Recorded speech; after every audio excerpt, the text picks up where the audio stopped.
இப்போ இந்த கொஷனில் பார்த்தோம் அப்படின்னு சொன்னால் நமக்கு தனித்தனியாக வேல்யூஸ் கொடுத்துட்டாங்க.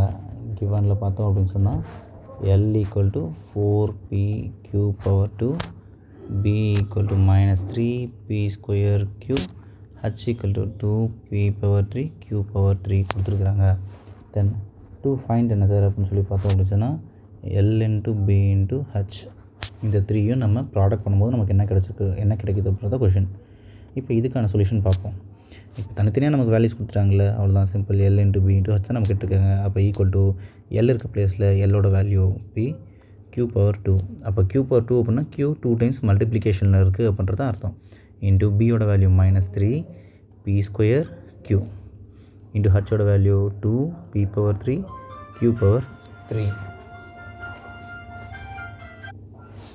தென் ப்ரொசீஜர் படி நம்ம கான்ஸ்டன்ட் எல்லாத்தையும் ஒன்றா மல்டிப்ளை பண்ணிப்போம். கான்ஸ்டன்ட் இங்கே என்னென்ன இருக்குது?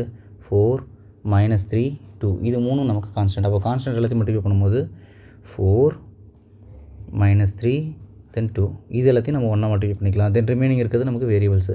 அப்போ வேரியபிள்ஸ் என்னென்ன இருக்குன்னா 2 தான். p இருக்குது, q இருக்குது. அப்போ p q. இப்போ p மொத்தம் நமக்கு எத்தனை டைம்ஸ் இருக்குது? இங்கே 1 டைம் இருக்குது, இங்கே 2 டைம்ஸ் இருக்குது, இங்கே 3 டைம்ஸ் இருக்குது. அப்போ டோட்டலாக நமக்கு 1 + 2 + 3. அப்போ p மொத்தம் நமக்கு 6 டைம்ஸ் இருக்குது. தென் அதே மாதிரி q பார்க்குறோம்.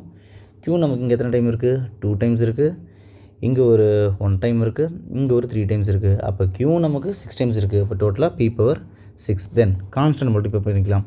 4 3s are 12, 12 2s are 24, 24. But ஆனால் இங்கே ஒரே ஒரு மைனஸ் இருக்குது. அப்போ ப்ளஸ் இன்ட்டு மைனஸ் மைனஸ். தென் p பவர் 6 q பவர் 6. எவ்வளோ தான் நமக்கு கிடைக்க வேண்டிய ஃபைனல் ஆன்சர்? அப்போ therefore L into b into h equal to -24 p power 6 q power 6னு ஒரு ஸ்டெப் நம்ம தனியாக எடுத்து எழுதிக்கிறோம்.